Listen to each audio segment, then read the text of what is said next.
Lemon Amiga presents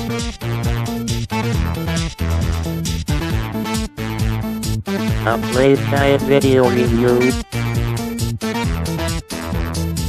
Sit back and enjoy the show.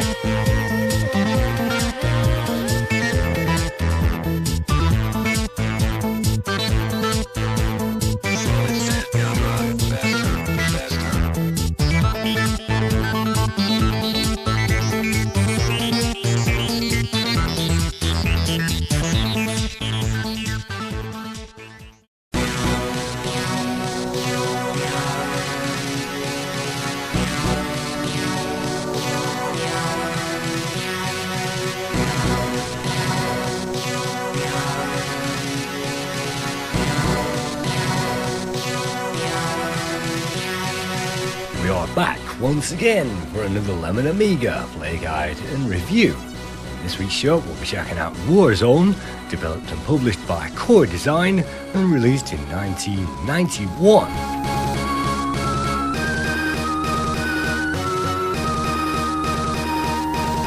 As we load the game, we'll find a 3-screen introduction, and we will also get the only music in the game, which I think is very shooty and very well done.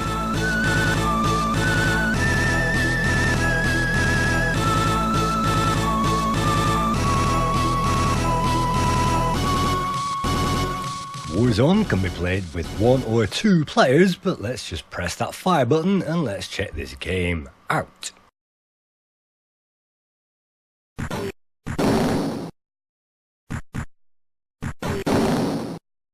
At the beginning of the game we find ourselves on a beach, and it's our job to blow away a few barrels first of all to reveal a smart missile which we can activate by holding down the fire button, and sometimes it's in there and sometimes it isn't, because there are a few random elements in this game which are different every time you play it. Unfortunately I found no smart missiles in those barrels, and so I will just have to continue rescuing hostages and collecting the stars which they drop, which give us no bonus whatsoever except for a little bit of score.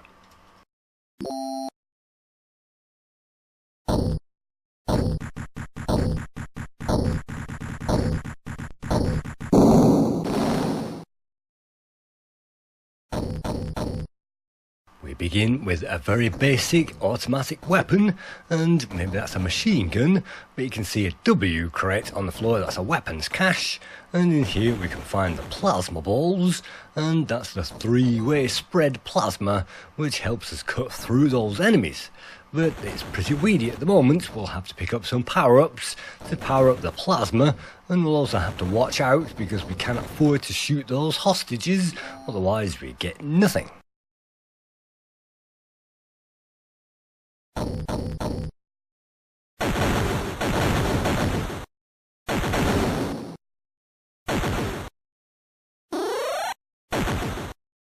I think every gun can have up to 3 power-up levels, and on the second power-up level you can see this gun is just a little bit better, so let's collect another one, and now this is on the 3rd power-up level, which is even better still, and this is, well, the 2nd power-up that we've collected. If we collect some more, then that will hit the top firepower. Unfortunately, we've just killed a hostage, and sometimes these power-ups aren't particularly the best things to pick up, and so you can see there is a rocket launcher. Let's see how far we can get with this.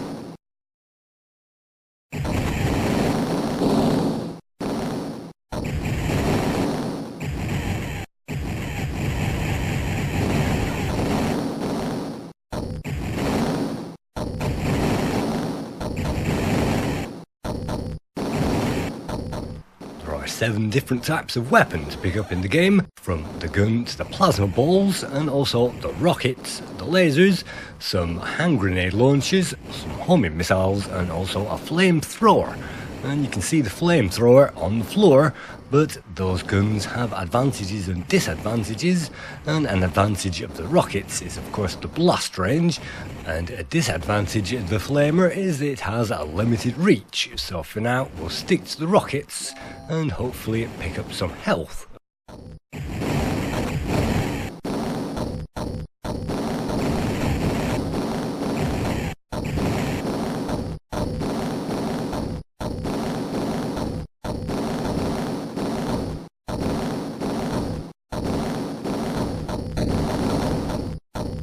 Just like Banshee that we saw, we will also find some mini bosses throughout the levels, and each of these bosses will have some kind of a safe spot or a safe weapon that we can use, and in this case we can simply stand back and use those rockets, and so in this game we'll have to use those weapons in order to get further with the game.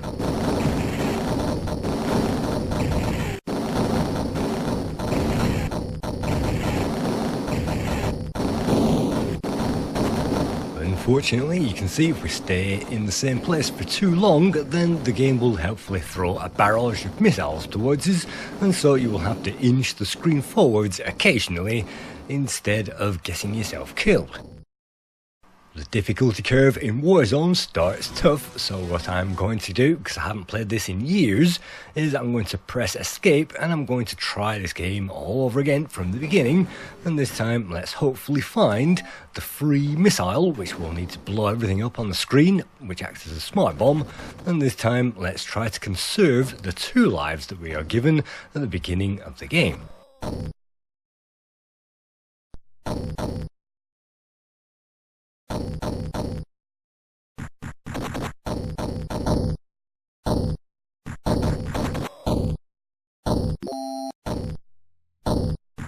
Just like Ikari Warriors and Commando, there is safe spots that we can stand in order to get around the tough enemies, and it's important to find out where the enemies spawn and also to find those safe spots. And in this case the rock is absorbing some of the bullets, and so you will have to investigate these levels, and you can't just rush through and expect to complete the game anytime soon.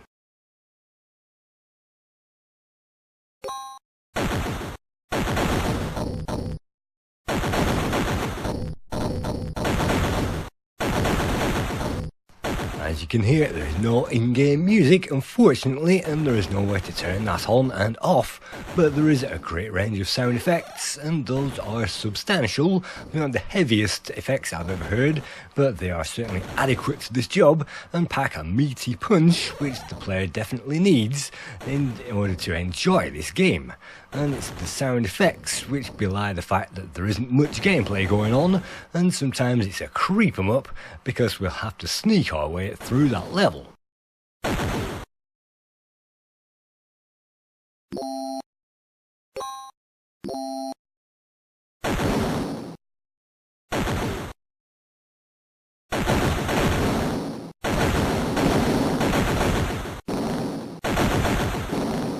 I'm not quite sure, but I think if we pick up another weapon then we'll lose the power upgrades on our current one, and because we have the 3-way powered all the way up, I'm deciding to keep that. And let's see if that makes the bridge any easier with the 3-way. And yes, you can hammer that fire button for a more rapid fire than the normal fire button or the auto fire, and that's precisely what I'm doing at the moment. And sometimes it helps if you hold the controller on your right knee and use your right hand and press with the middle and the second finger very rapidly on the fire button, and that means that we can run around and press the fire button with maximum attack.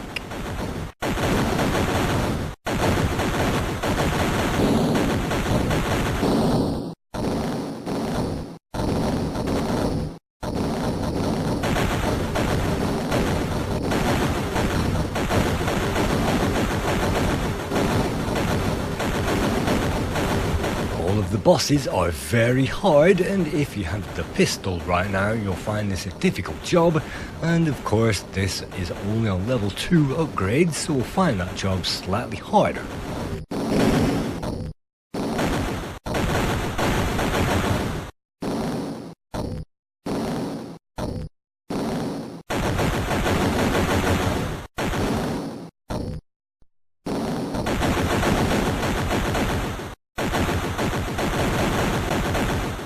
It's also worth exploring all those hard to reach places because there are hidden lives, hidden smart bombs, and also hidden health pickups as well. So if you are running out of health, it's best to blast away that scenery and hope you can tip up one of those icons.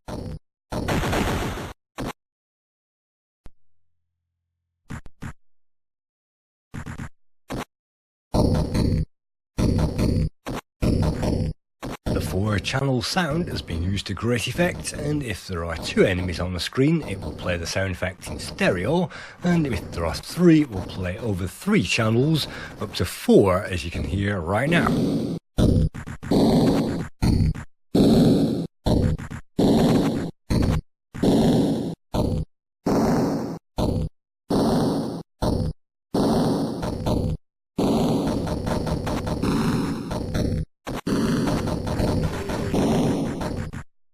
The game is quite tough even on that first level, so I'm going to hold down that fire button and I'm going to use that smart bomb, and that's the place where I usually use it, and sometimes it's best to hold things on the very edge of that screen and take those on before they pose too much of a threat, particularly if you've been shot a few times. You will lose the upgrades and eventually you will lose the gun.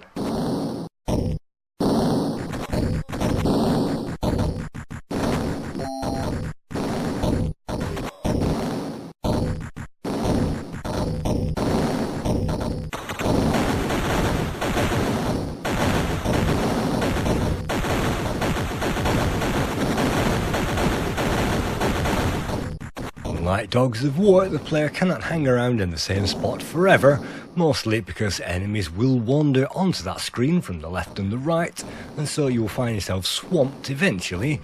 And if that doesn't kill us, of course we have the automatic missile death destruction, but for the moment we have to avoid logs. As we are in a forested area, we'll have to avoid Return of the Jedi type traps, and also these automatic gun emplacements, which we'll have to try to get the perfect angle on unless we have that firepower.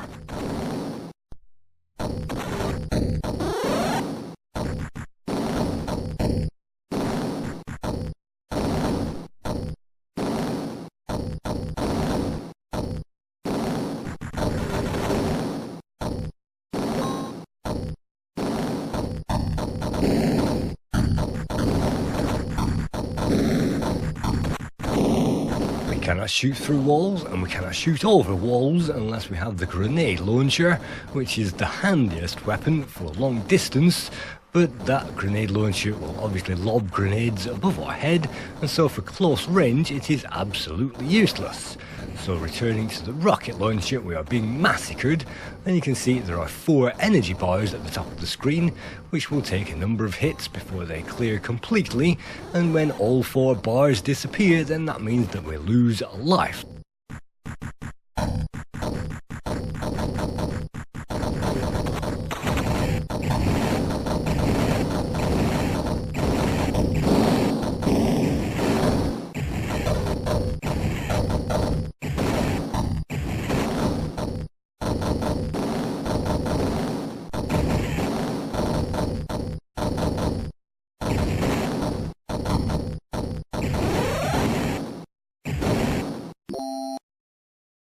Each of the 8 levels in the game are exactly the same length, and when you reach the end of that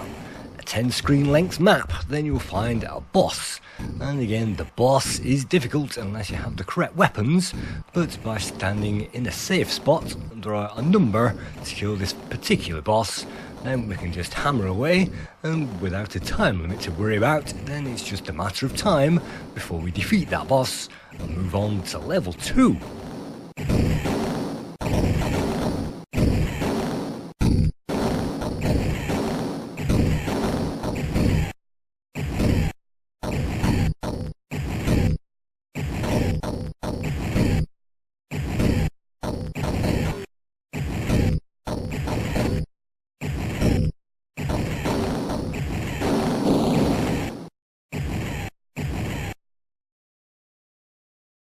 There are even extra hidden lives once you've blown up that boss, but unfortunately I forgot to rush into the sea and collect that, and so we are down to 1 life when we really needed to be on 3, and I'd certainly recommend having 3 lives if the player wants to continue, otherwise they might as well press escape and try that again. But in the meantime, we've found a laser weapon, which has the advantage of being able to stretch across the screen, and is quite powerful and quite fast, although not as good, of course, as the rocket launcher.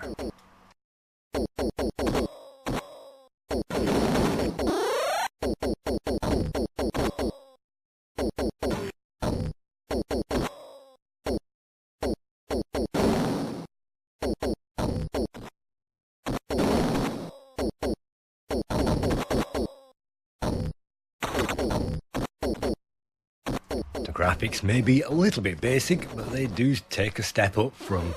well, the original Commando games and Ikari Warriors, and this is as good as Mercs perhaps on the Amiga. And you can see some shadows on the floor which give away the backgrounds and the sides of what we are walking through, which appears to be a warehouse, and so shadows on the floor are a great feature, and I wish there was some more texturing, but of course this really didn't take advantage of the chipset, and so we didn't get really amazing features, but the graphics are certainly well drawn, and I do appreciate these clean graphics on the Amiga.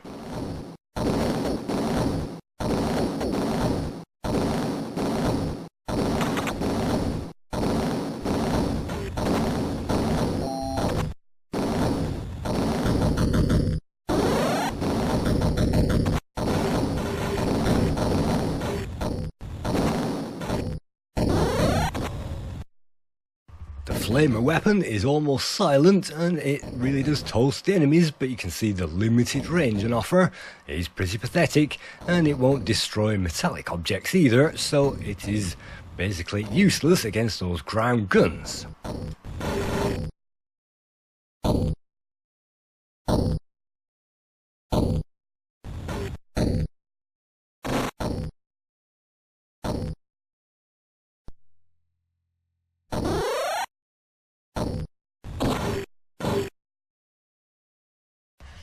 A flamer can also be handy against mid-level bosses if you can stand in the perfect position so that you won't get hit. And yes, that is possible, but unfortunately I cannot remember that perfect position, and if you go in with all guns blazing it means you will only be hit twice, and that means that you won't take too much damage to blow that thing up. Sometimes if you hang back then you will be a bullet sponge and you will absorb more damage than simply wading into that action.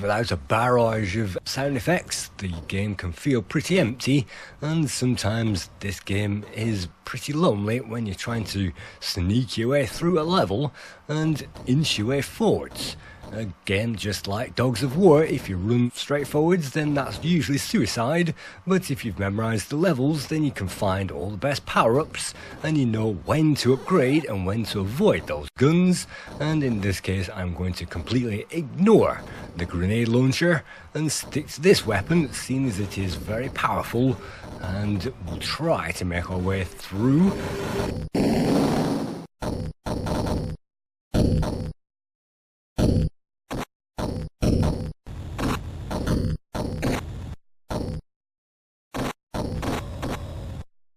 But if we get hit with that flamer then we'll lose length, and that means that our reach is pretty pathetic, and I think you can have up to 6 nodes on the flamer, which really extends its reach. You can see with 3 or 4 nodes on the flamer at the moment, it is pretty weedy.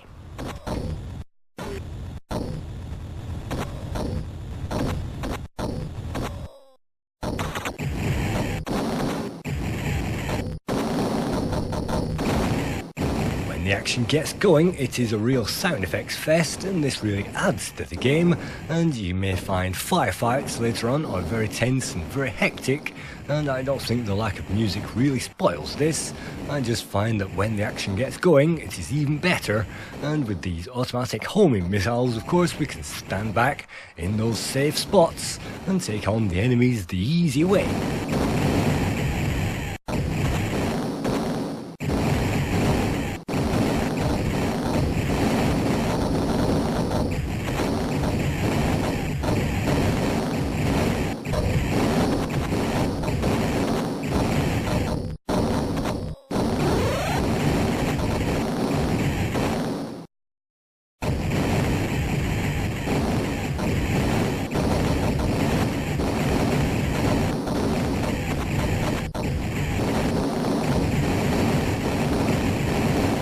Warzone is, again, I had lots of fun with back in the day, both in 1 and 2 player mode, and in some instances 2 player mode is even better because of course you have twice that firepower, and one can hold the grenade launcher while the other one has the rocket launcher, and between the two of you you can wade through that level. And I really did have a great time playing this. I have very fond memories of it, and I find that the charm really accelerates beyond the basic graphics and the basic gameplay, and I had more fun with this game than Mercs and Commando and Ikari Warriors all combined.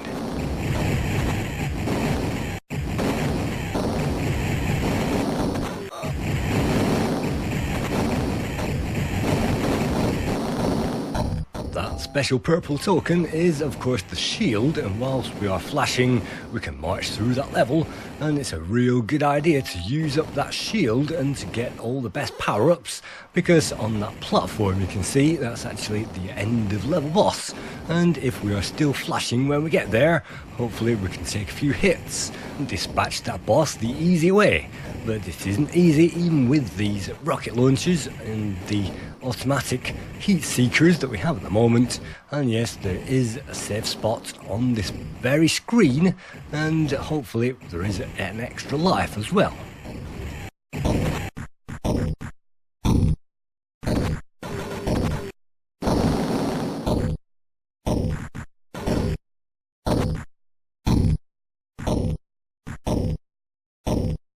Down to the basic gun, and having absorbed maybe 8 shots, which has wiped our health all the way down, it's time to rush into that safe spot and finish the boss off.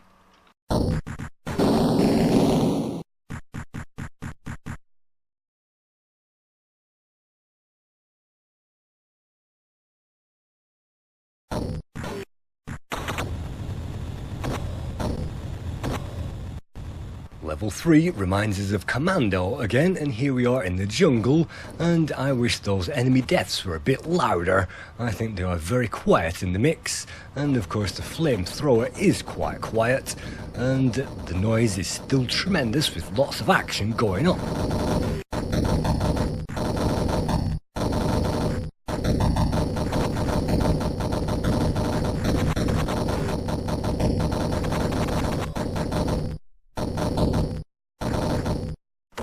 Unfortunately, Warzone does not restore the health in between the levels, and so we started this level on a meager amount of health, and it means that we destroyed our last life, which means that we have no more lives in the bank, and so we'll have to try our best if we want to get through to level 4, which is halfway through this game.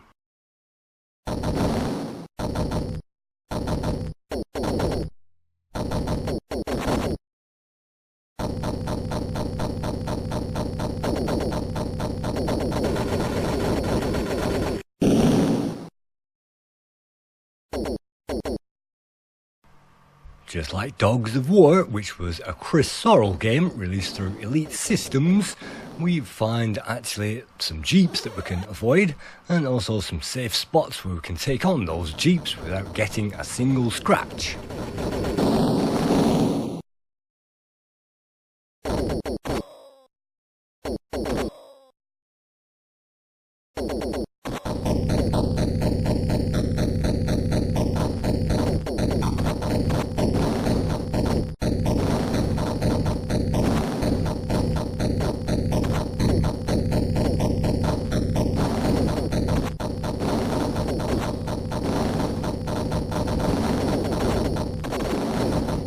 Sometimes scratches are very difficult to avoid, and it's a gamble whether to wade into that firepower and kill the enemy,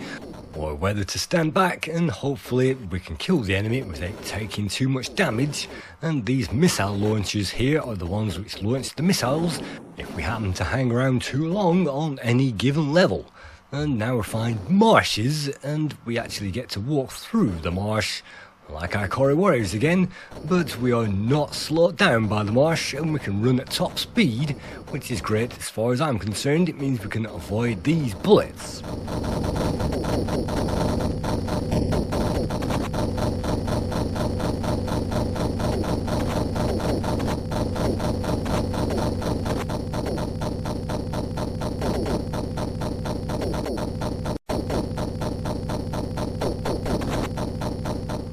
haven't noticed a great amount of slowdown when there is a lot of action on the screen, but I have noticed that the scrolling is very, very smooth, and I really do appreciate that. And the coding in this case was provided by John Kirkland, a core veteran, and he went on to Wolfchild in 1992, another classic core game, and also Wonder Dog in 1992, before going on to Bubba and Sticks in 94, and one of his recent games was Vandal Hearts Flames of Judgment, released in 2010.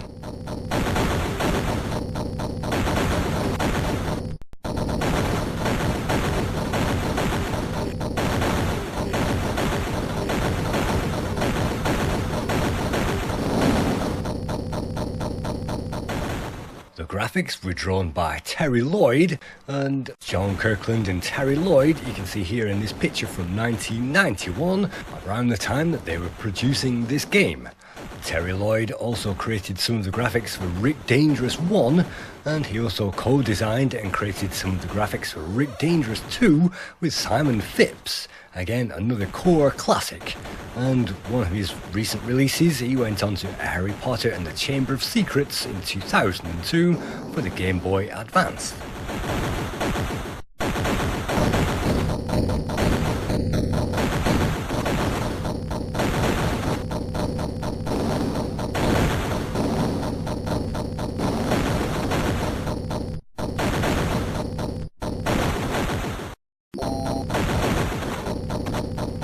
Title music was created by Matt Simmons, and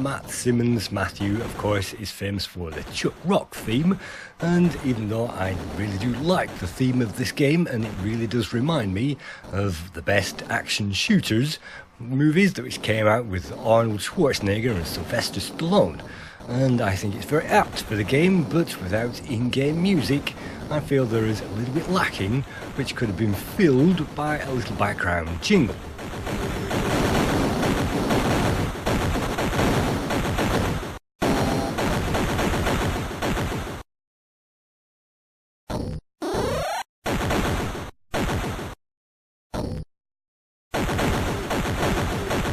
Although there are only 8 levels in the game, they are all squeezed onto just the one disc, and the average player will only get to level 4 before they realise that the game is very hard, and it's great that the difficulty curve increases level by level, but unfortunately you really do need 2-player mode to have twice the firepower, and the essential grenade launcher you can see there, well, there aren't too many of those, and player 2 would be wise to collect that in order to get through level 4 at this point and carry that forward onto the next section.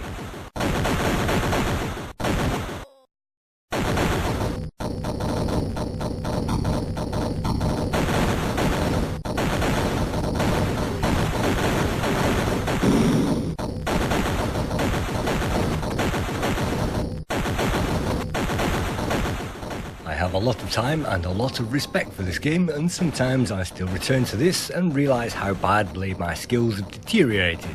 But moving on to those scores, the lowest score came from Datto magazine, which gave this 60%. Amiga Power, the usually reliable Amiga Power, only gave this 65%. Stuart Campbell claiming that Warzone was simply too tough, and the fact that you have to inch forward was not recommended, and it is not exciting enough. Amiga Joker even gave this 66%, Amiga Format gave it 73%, and the current Lemon Amiga score on the Lemon Amiga database is 74%.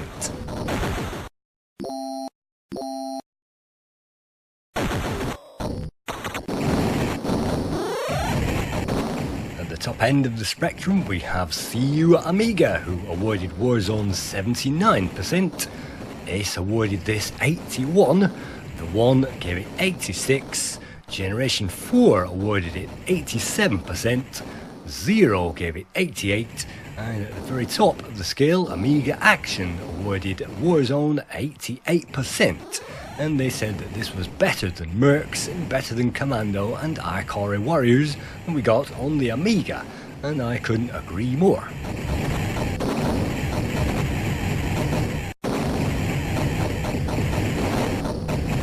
If you add up all those scores, you'll find the average was 77%, but I'm going to round that down to 7.5 out of 10, and 7.4 on Lemon Database is pretty much average for this game. It's 7.5, which means it's good plus, but it isn't an amazing game, which it could have been with the AGA chipset.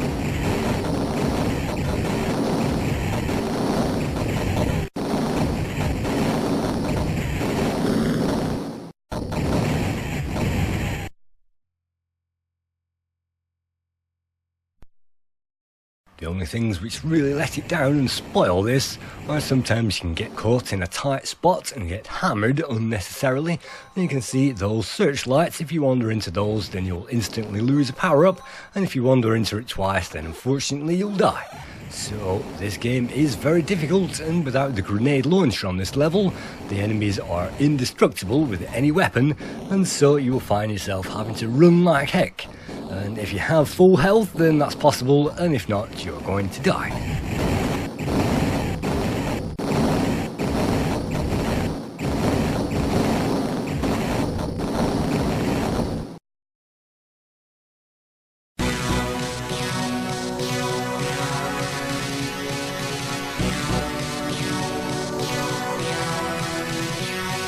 Thank you for viewing another Lemon Amiga play guide and review, and I hope this will encourage you to try it out and give this game a go for yourself. And I hope to see you again in another play guide sometime soon.